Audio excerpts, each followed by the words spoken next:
Padre, te damos gracias por tu misericordia, Señor. Gracias porque tú eres bueno con nosotros, Señor. Porque podemos ver que cada día, Señor, tu misericordia nos acompaña, que tu gracia nos guarda, que tu amor llena nuestro corazón. Y te damos gracias, Señor, por todo esto. Pedimos también que tú estés con nuestros hermanos que hoy estarán compartiendo tu palabra, Señor, que tú les estés hablando y les estés ministrando también y dando el mensaje que ellos van a dar, Señor, que tu iglesia pueda ser edificada. Pido especialmente por nuestro hermano Pastor Raúl Ruiz, por su salud, por Sharon, Señor. Pedimos que tu mano misericordiosa esté con ellos, Señor, y que los estés sanando y fortaleciendo, Padre. Pedimos tu bendición, Padre, en esta noche y que tu Espíritu Santo ministre a nuestras vidas, Señor, por medio de tu palabra. Te damos gracias y oramos en tu nombre, Jesús. Amén. Bueno, continuamos nuestro estudio en el primer libro de Samuel y capítulo 13. Capítulo 13 de Samuel. Este capítulo es interesante porque hay cosas en este capítulo que cuando leemos así como rápido no sacamos como cosas esenciales para nuestro crecimiento espiritual.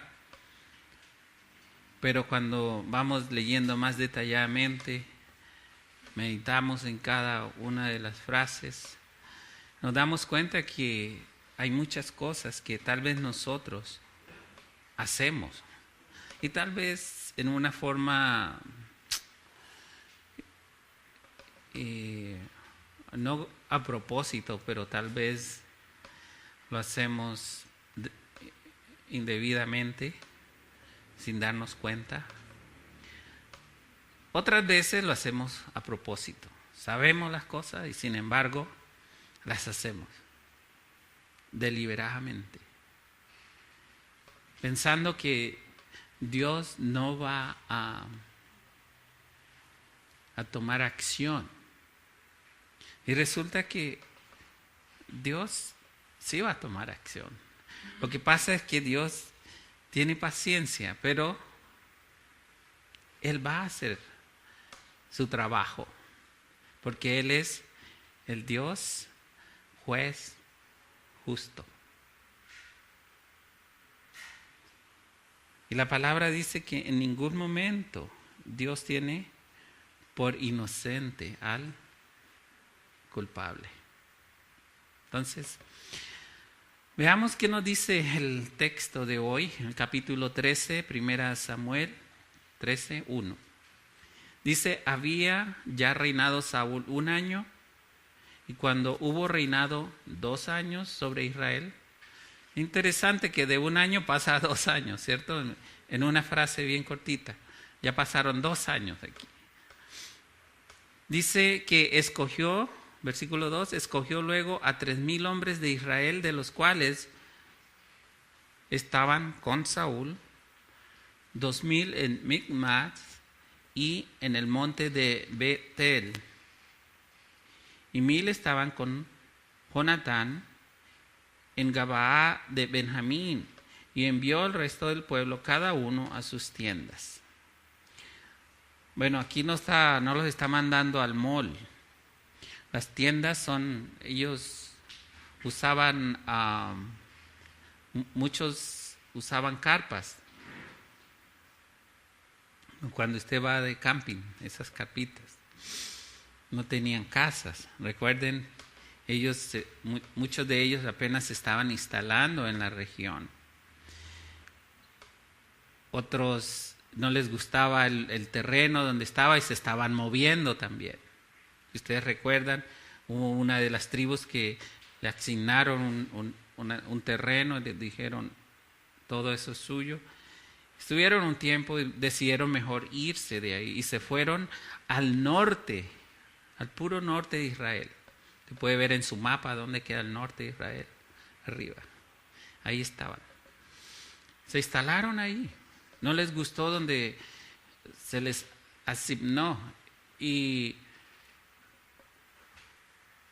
resulta que en ese lugar que Dios les había dado, Dios los iba a proteger a ellos.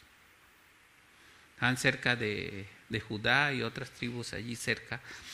Y Dios los iba a guardar ahí. Pero ellos decidieron, no me gusta aquí.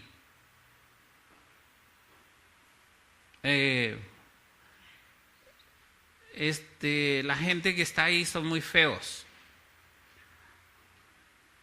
Recuerden, estaban los amorreos, los jebuseos, todos los feos estaban por ahí. Entonces yo no quería estar ahí. Esa gente es muy pesada. Claro, eran gigantes, eran grandes, pesaban mucho. Nos cae mal. Vámonos de aquí. Y se fueron. Y se fueron al norte. Y los primeros que cayeron bajo la opresión del enemigo fueron ellos. Es la tribu de Dan. Puedes estudiar sobre la tribu de Dan. Y mira lo que pasó con ellos. Porque desecharon donde Dios los había instalado. Y buscaron mejor irse a otro lugar. Y el enemigo vino y los primeros que se llevaron fueron a ellos.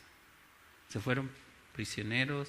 Siempre venían los ataques y ellos eran los primeros que llevaban. Y muchas veces pensamos que el lugar que nosotros escogemos, porque ellos no consultaron a Dios, ellos simplemente dijeron, vámonos para allá. Cuando llegaron ahí, se quedaron ahí y ellos eran los que recibían los golpes, todos los golpes. Bueno, aquí vemos que este grupo, hay un grupo que está con Saúl, otro grupo está con Jonatán, que es el hijo de Saúl, y todos se habían ido a sus tiendas, el resto del pueblo, o sea, a sus casas, uno diría en nuestros días, ¿cierto? No al mall. Aquí tienda suena, para mí cuando dicen tienda, el mall. No. Entonces, la ciudad o el lugar de Micmas en el diccionario dice que es una localidad cercana a Betel. ¿Ustedes han escuchado Betel? Estuvimos estudiando acerca de eso en Génesis. Y también nos dice que está al norte de Geba. Ahora, ¿qué pasó allí? Los filisteos acamparon en Micmas para combatir contra Saúl. Aquí ya vemos a los filisteos. Los filisteos es un pueblo, en ese tiempo era un pueblo bien fuerte, que venían de una isla y se establecieron también ahí en ese lugar, y ellos eran los enemigos de Israel. Es interesante que hoy son los mismos. Usted mira el mapa y son los mismos que están ahí en la región de Asdod, en Gaza y toda esta parte. O sea, han estado allí en esa región por mucho tiempo y siempre buscando destruir al pueblo de Israel. No ha cambiado mucho. Lo único que ha cambiado es el nombre, los nombres, porque han tenido varios nombres. Entonces, si usted ve la región en el mapa, se da cuenta que son los mismos. Bueno, aquí están ellos, listos para combatir a Israel. Y nos dice que Jonatán y su escudero, dos hombres, Jonatán y el escudero, tuvieron el valor de atravesar, dicen que era una especie como destapado, y arriba una planicie, allí estaban, se cree que es un fuerte y los que buscan tesoros en el desierto, los arqueólogos dicen que encontraron ese lugar. Entonces Eso muestra que cuando la Biblia nos dice de algo, un lugar específico, han encontrado que era cierto. Para nosotros es importante porque cuando se comprueban, no que estemos buscando esas cosas, pero cuando alguien dice, mira, encontramos lo que la Biblia decía de este terreno, eso nos da a nosotros mayor seguridad de que el libro que nosotros tenemos es veraz, que es la palabra inerrante de Dios. Entonces dicen que sí encontraron ese fuerte que estaba allí, era donde estaban los filisteos. Bueno, ¿qué pasó? Jonatán y su escudero decidieron ir a atacar a este grupo que estaba ahí. Es un ejército, es un lugar allí, era como ir a atacar a un cuartel militar de los filisteos. 2 hombres fueron a hacer eso, el Jonatán y su escudero. Uno dice, estos quería que los mataran. No, ellos tenían fe y confianza en Dios. Ellos sabían que si Dios estaba con ellos, ellos ya pasaban a ser mayoría. 1 más Dios, mayoría. 1 sin Dios, derrota segura. Entonces, ellos sabían. Aquí vemos que ellos subieron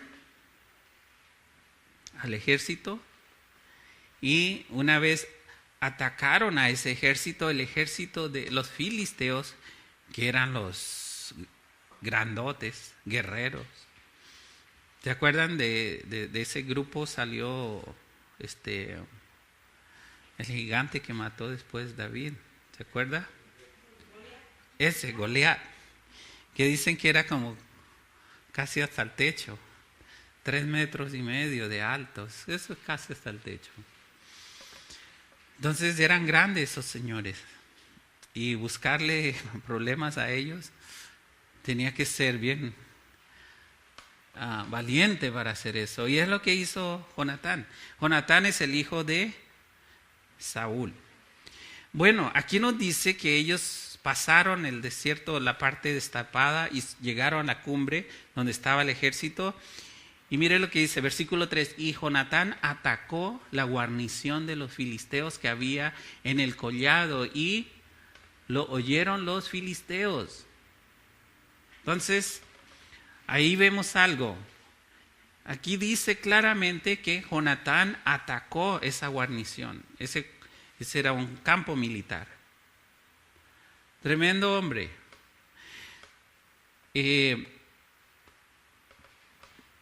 Cuando usted va a atacar al enemigo en caso de una guerra, usted se lleva sus armas, ¿cierto?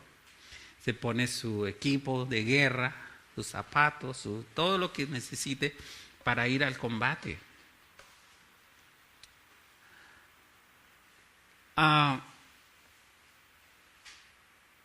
Y tal vez se siente en cierta forma protegido y seguro. Resulta que este grupo que está aquí de los soldados de Israel no tienen armas.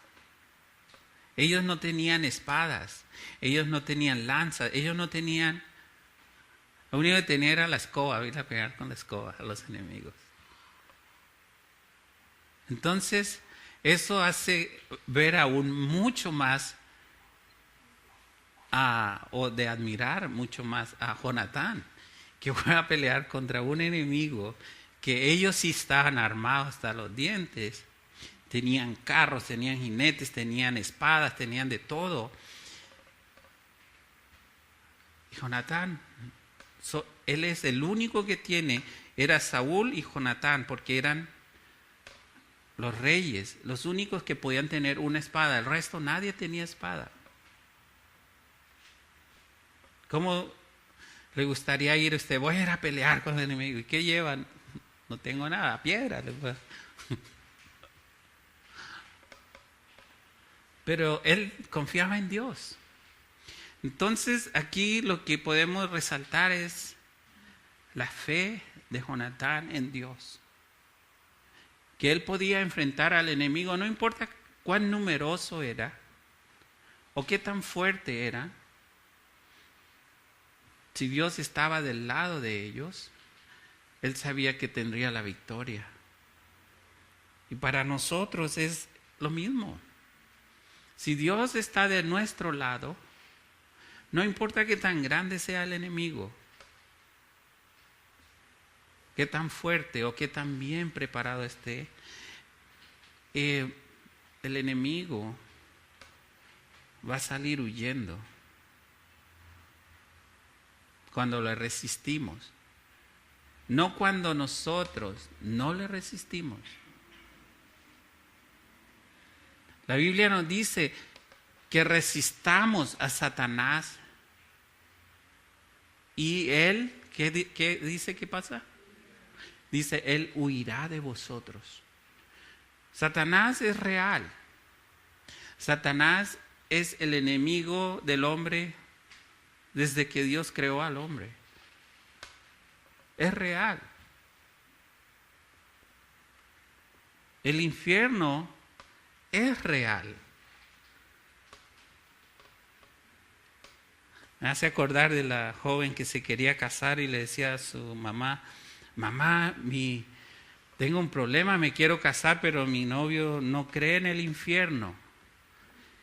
Y pues yo quiero que crea, así tal vez cambia. Le dice, mijita, no se preocupe, cásese con él que a la semana ya lo tenemos convencido.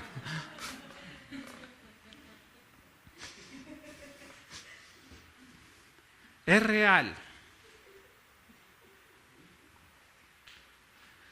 Ahora, Satanás quiere que usted piense que el infierno no existe. Y eso es lo que le enseñan en todas partes. Eso es mentira, no existe, no. Tampoco Satanás existe. Ya él quiere que usted lo ignore totalmente. Porque así usted no se prepara y no lo resiste. Y él viene, te destruye. Entonces, es interesante. Mire lo que pasó.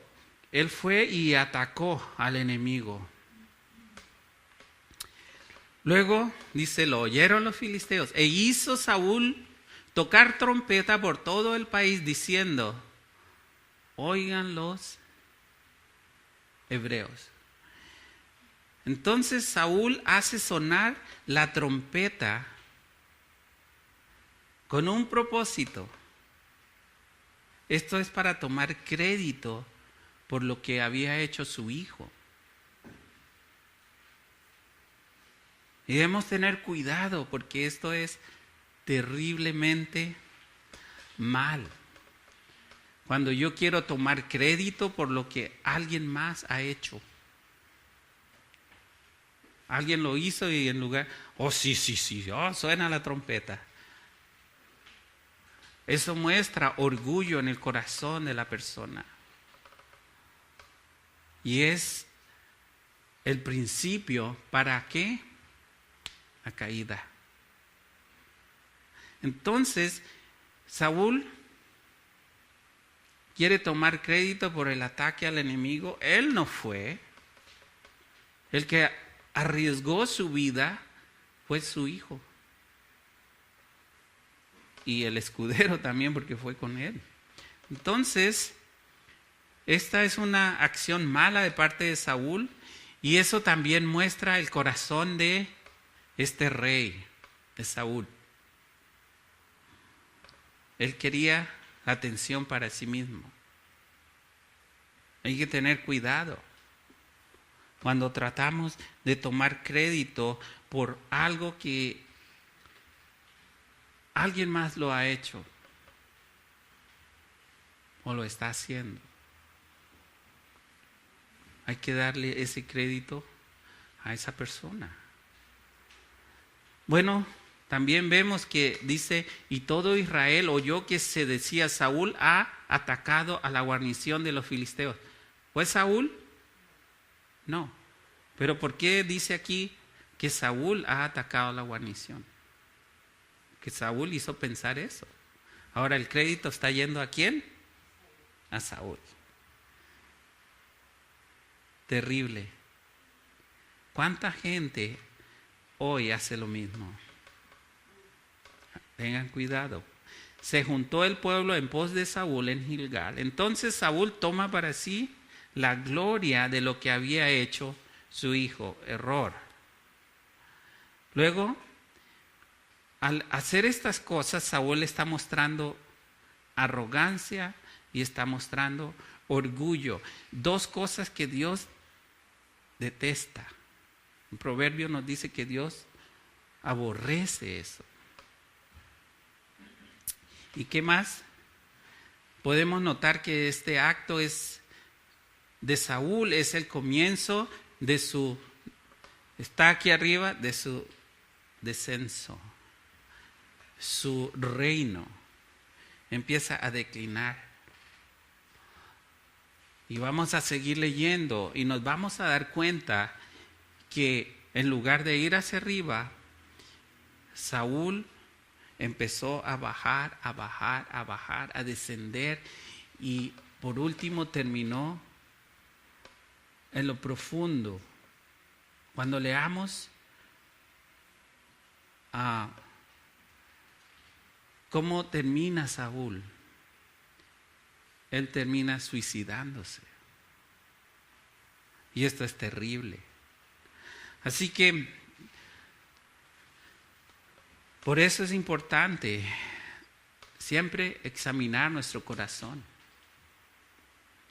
¿A quién le damos la gloria? ¿De quién tomamos gloria?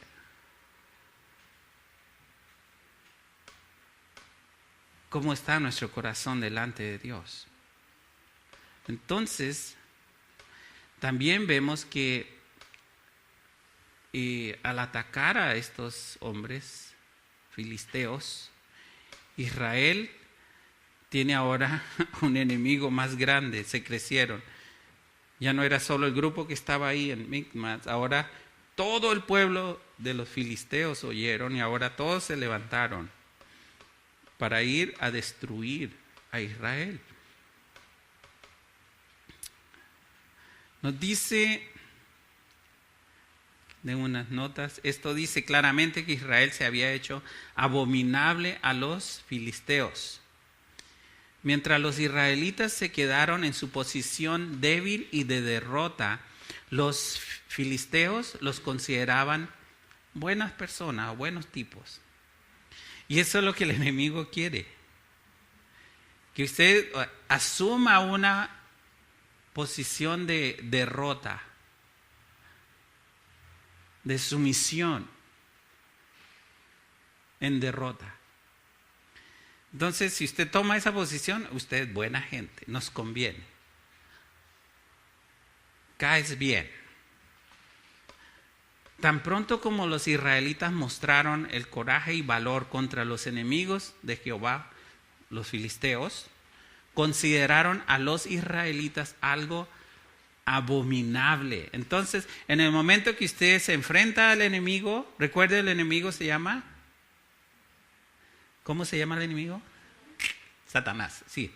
No es su hermano el que está en la iglesia, no. Él es otro que sufre también. No, el enemigo no es su hermano, es Satanás. Bueno, Satanás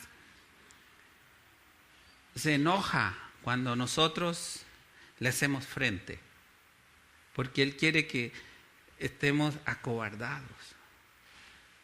Él no quiere que usted se levante y diga, tengo victoria en Cristo. En Cristo soy más que vencedor. Él no quiere eso. Entonces, se enojan y los ven como abominables. Ahora hay que destruirlos. El mismo principio resulta verdad espiritual. Lo mismo que está pasando aquí con este grupo de personas. Resulta una verdad espiritual para nuestras vidas. ¿Por qué? Nosotros no tenemos una guerra como ellos la tuvieron, literal. Nosotros tenemos una guerra espiritual. Tal vez no es como física, pero espiritual. Y esa guerra es más destructiva todavía. Porque esa guerra, la gente que muere en esa guerra, puede terminar en el lugar de oscuridad y de perdición para siempre. Entonces, mira, nosotros no tenemos guerra contra ejércitos filisteos. Nuestros enemigos son principados, potestades, gobernadores de las tinieblas de este siglo. Entonces, es lo que nos dice a Pablo en la carta a los Efesios. No los vemos, pero están ahí. Estos potestades que nos dice aquí son ángeles caídos que van y toman la mente, el corazón de líderes en diferentes lugares del mundo, países, diferentes naciones. Influyen para que esos gobernantes creen esas leyes abominables delante de Dios, para que destruyan. Recuerde, Satanás vino a robar, a matar, a destruir. Él no vino a hacer amigos. Y eso lo debemos tener bien claro. Él vino por cada uno de nosotros para destruirnos. Y usa a estos ángeles para que ejerzan una influencia en esos líderes. Bueno, como usted viene a los estudios del domingo, ahí estamos estudiando, que va a haber un ejército de estos demonios, enviados por Satanás, por el falso profeta, por el anticristo, para engañar al mundo entero. Eso lo vimos el domingo pasado, ¿cierto? Entonces, estamos viendo que Pablo nos menciona que hay una gran hueste de maldad. No los vemos.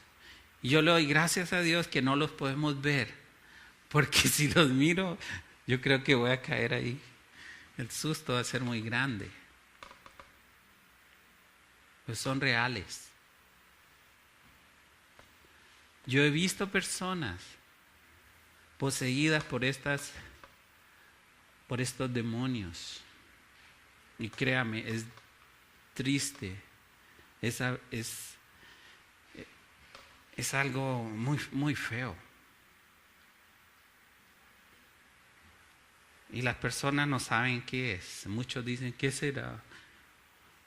Algunos dicen, es que tiene epilepsia. No, tiene demonios. Hay mucha gente que sufre de eso. Versículo en Efesios 6:12 nos habla de esto, de esas huestes de maldad. Dice, pero nuestros enemigos espirituales tienen la misma actitud que los filisteos. Mientras seamos débiles y estemos sometidos a nuestros enemigos espirituales, no les importamos nada. O sea, ellos dicen, con ¿para qué? Satanás dice, ese cristiano, no, él cae solo, dejemos, no se preocupen por ese. Vamos a aquellos que son fuertes. Con ellos sí la cosa es diferente.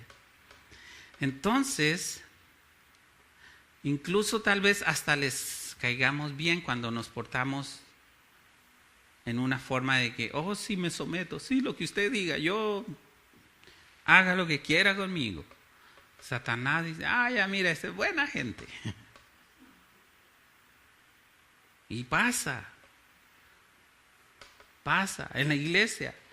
Yo he visto muchos cristianos, ahí pongo las comillitas, esto sí es comilla, se llaman cristianos, pero no son cristianos. No han tenido un encuentro con Cristo. ¿Van a la iglesia? Sí. ¿Llevan una Biblia grande? Sí. ¿La leen? Tal vez. Pero ¿sabe por qué nos damos cuenta que no son cristianos? Jesús dijo, por los frutos. Mira qué hace. Mira cómo se comporta. Mira qué está haciendo y diciendo. Sí, Dios no nos llamó a juzgar, pero sí nos dijo, miren, los frutos. Y por los frutos los va a conocer. Cuando una persona tiene un encuentro con Cristo personal, real, esa persona nunca vuelve a ser la misma. Cambia, no para mal, pero para bien. Y ahí usted se da cuenta, oye, esa persona en realidad conoció al Señor. O va a decir, esa persona, otro religioso más. Y ningún religioso va a entrar en el reino de Dios. ¿Quién va a entrar? Entonces dirá usted, la Biblia dice en Juan capítulo 3, es necesario nacer de nuevo. Y es lo que Jesucristo le dijo ¿a quién? A Nico, ¿cierto? Hey, Nico. Bueno, es Nicodemo, pero yo le digo Nico, cariñosamente. Nico, tienes que nacer de nuevo. ¿Se imagina la cara de sorpresa de Nico? Que Jesús le diga eso, si él era uno de los líderes de Israel. Era un maestro de Israel. El Señor le dice, Nico, una cosa, tienes que nacer de nuevo. Y él hace una pregunta, pero ¿cómo, Señor? Ni él sabía. Lo bueno es que Jesús fue muy amable y le dio la respuesta. Él debía creer y nacer de nuevo.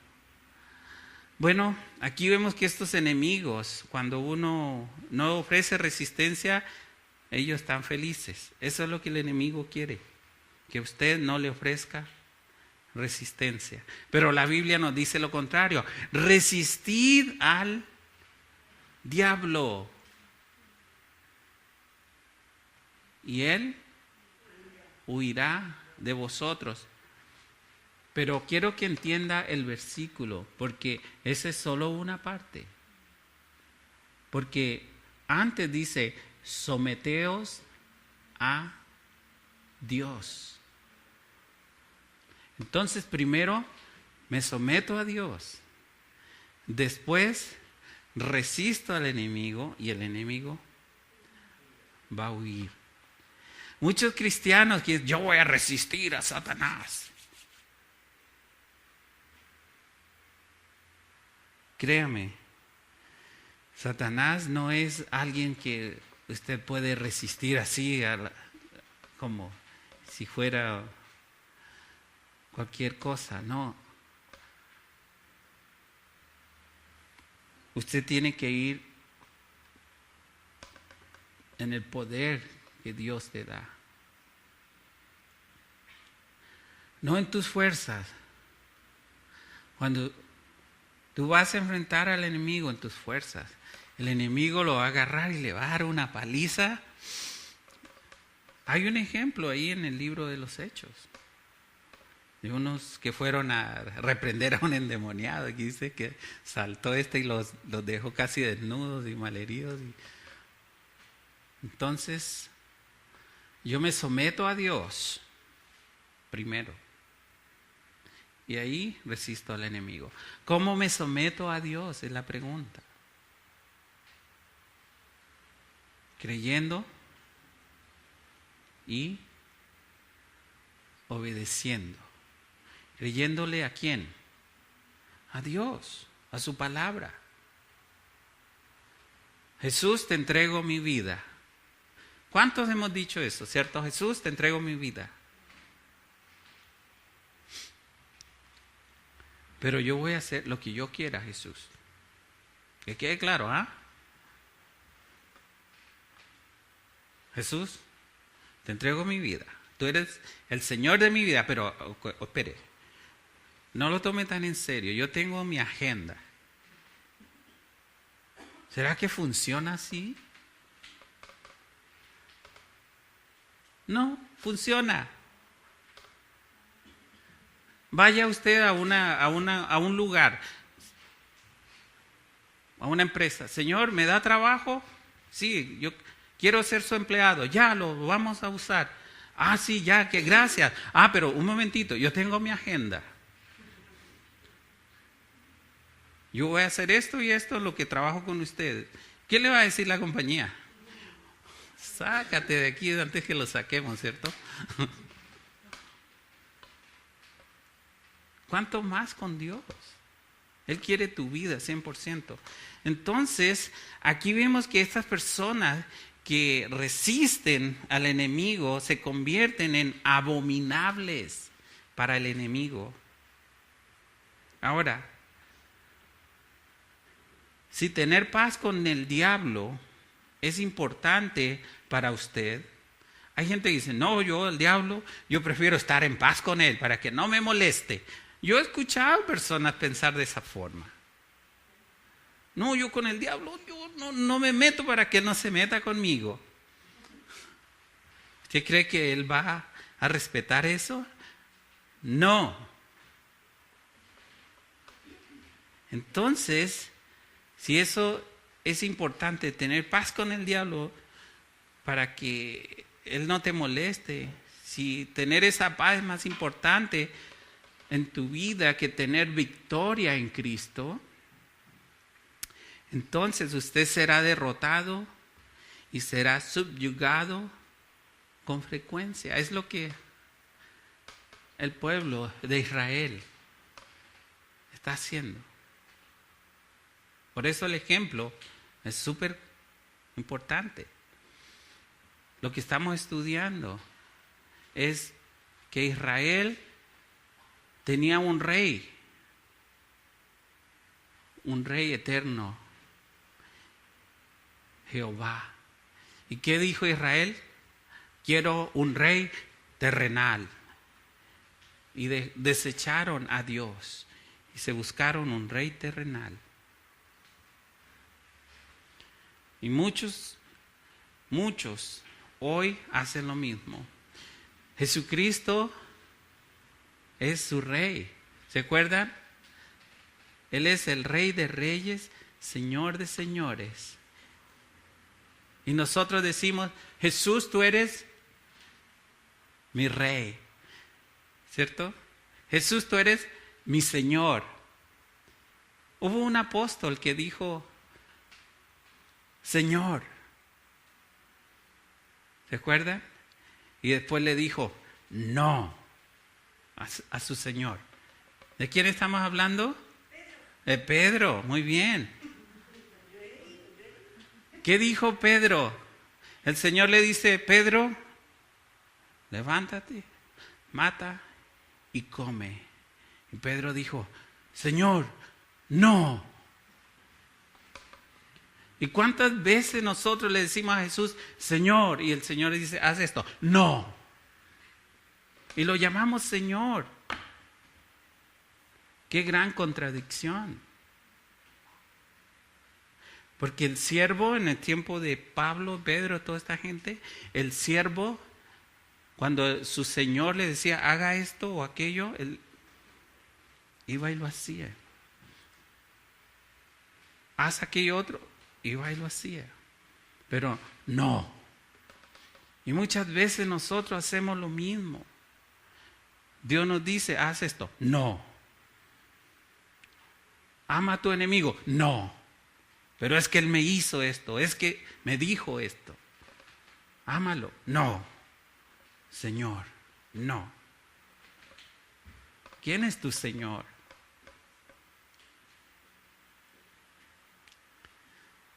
La famosa frase,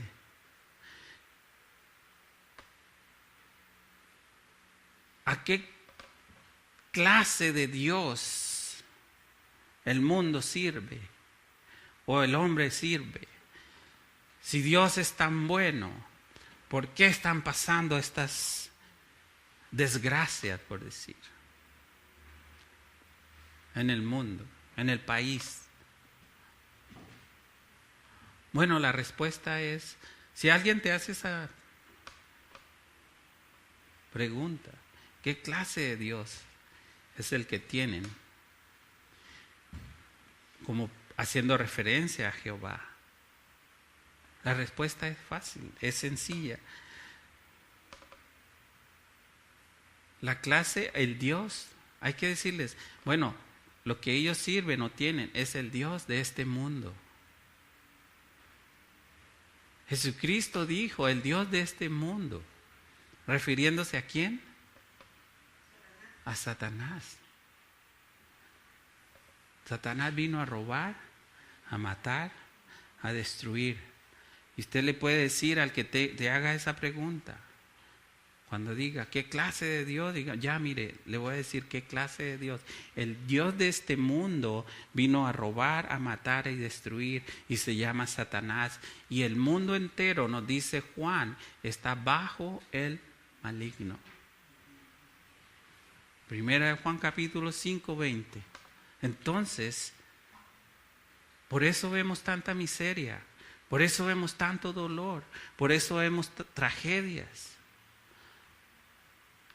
No es porque Jehová, el Dios del universo, está haciendo esto. No, el Dios de este mundo. Dios le permite a Satanás hacer todas estas cosas. Cualquier cosa que Satanás quiera hacer, tiene que pedir la autorización. Satanás es real, pero también él tiene que ser autorizado. Lea el libro de Job. A Job puede hacer lo que quiera con él. Una cosa, no toque su vida.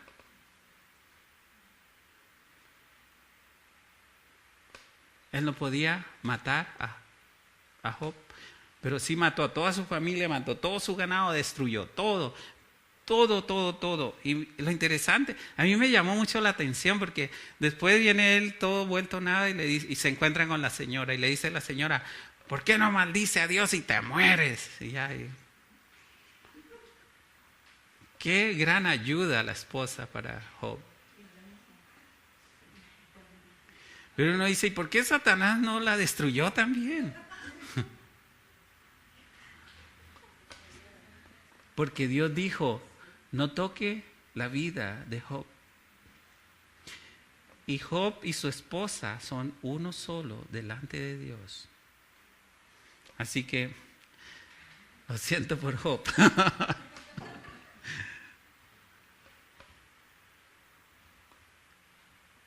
Pero vemos que Job, en todo lo que él luchó, dice que él nunca dijo mal contra Dios. Cada vez que nosotros decimos algo mal contra Dios, cualquiera de nosotros, algo negativo contra Dios, ¿sabe qué es eso? Blasfemia. Estaba buscando y dije, ¿qué es una blasfemia? Porque yo he escuchado la palabra y me puse a ver en el diccionario y dice, cualquier cosa negativa que decimos en contra de Dios es blasfemia. ¿Cuántas cosas has dicho negativas contra Dios? Cuidado. Porque podemos decir muchas cosas.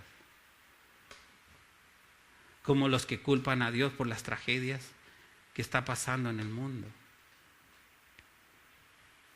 Hay que llevarles al versículo donde dice, y vio Dios, cuando estaba haciendo la creación, que todo era bueno y bueno en gran manera. ¿Y qué hizo el hombre? Arruinó todo. Y culpó a Dios. Porque le dijo, la señora que tú me diste, Dios, o sea, tu culpa. En lugar de decir, perdóname, culpó a alguien más. Siempre hacemos lo mismo, culpamos a alguien más para aprobar nuestra mala conducta, para aprobar mis malas acciones. Buscamos a alguien para culpar. Y Dios no quiere eso. Dios quiere que vengamos y hablemos con Él. Señor, he fallado, perdóname, ayúdame. Este es mi problema.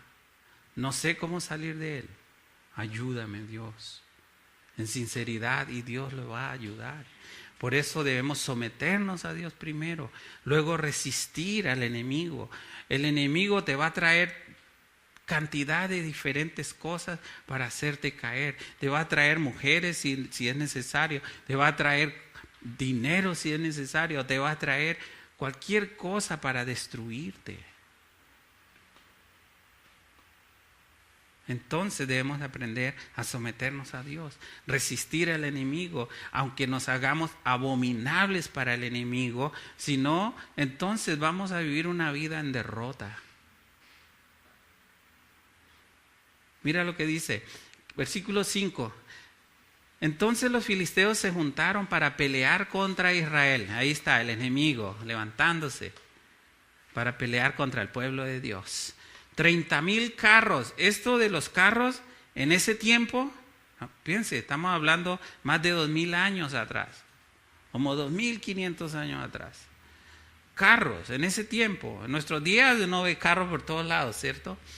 Estos eran unos carros especiales. Dice que tenían 30,000 carros. ¿Cuántos carros tenía Israel? 0. Tenía 6,000 hombres a caballo y un pueblo numeroso como la arena del mar. ¿Cuánto es la arena del mar? Eran muchos. Y acamparon en Micmas, al oriente de Bet-Aven. Cuando los hombres de Israel vieron que estaban en estrecho, porque el pueblo estaba en aprieto, o sea, estaban en grandes problemas, se escondieron en cuevas, en fosos, en peñascos, en rocas y en cisternas. Mira, parecían ratones, escondiéndose. Ellos tenían al Rey de Reyes por rey, al Señor de señores, al Creador del universo, y lo desecharon por agarrar a alguien terrenal. Y ahora mire lo que tienen que hacer: esconderse como ratones.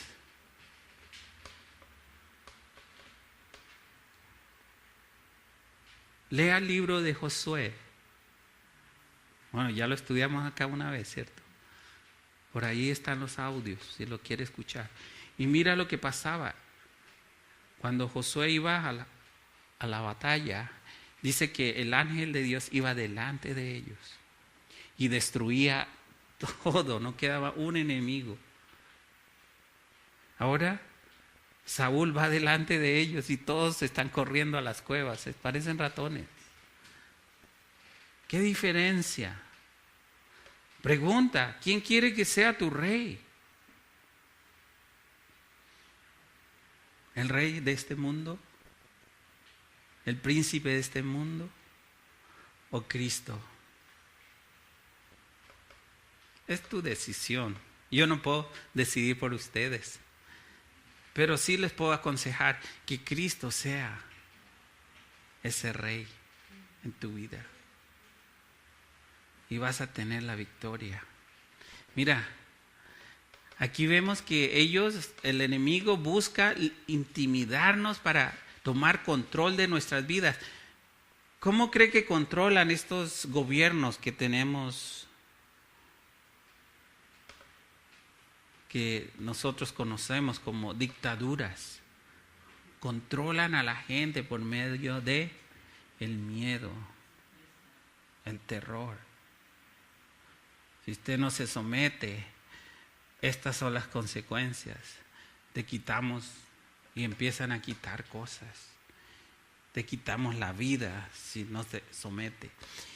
Es Satanás, así opera. Aquí vemos que todos se fueron a esconder en las cisternas, en las rocas, en las peñas, en los fosos, en todos estos lugares. Entonces, Satanás quiere eso, intimidar para tomar el control. Él no quiere que tengas libertad y quiere someternos a esclavitud. Satanás busca eso siempre. Entonces, Él no quiere que tú brilles. Él no quiere que la luz de Cristo que está en tu vida brille para el mundo. Él no quiere eso. Jesús nos dice en Mateo 5:14, mire lo que dice Jesús: vosotros sois la luz del mundo. Satanás no quiere que tú brilles. Una ciudad asentada sobre un monte no se puede esconder. Y aquí vemos a todos los hijos o el pueblo de Dios, ¿dónde? Escondidos. Y Dios dice, no se puede esconder. Uno dice, ¿hay contradicción? Eso pasa cuando el hombre se somete a Satanás, a la intimidación del enemigo. Entonces, a esconderse. Dios dice no. Mateo 5:15, ni se enciende una luz y se pone debajo de un almud, o sea, tapada, que nadie la vea. No, pero Satanás quiere eso. Si no, dice, sobre el candelero y alumbra a todos los que están en casa. Mateo 5:16, así alumbre vuestra luz delante de los hombres, para que vean vuestras buenas obras y algo más, y glorifiquen ¿a quién? Glorifiquen a vuestro Padre que está en los cielos. Mira, aquí no dice para que te glorifiquen a ti. No. Y a veces queremos, buenas obras, mírenme todos, yo hago buenas obras. ¿Cierto? Que suenen las trompetas ahí, y dio una luca allá en la ofrenda. Mírenme. Dios no quiere eso. Él quiere que glorifiquen al Padre que está en los cielos. Entonces el enemigo quiere que nos escondamos, todo lo contrario de lo que Dios dice. ¿Para qué? Para que Dios nos reciba honra y gloria por medio de nuestras vidas. Eso es lo que quiere Satanás. Que todos se escondan en las cuevas, donde nadie los mire.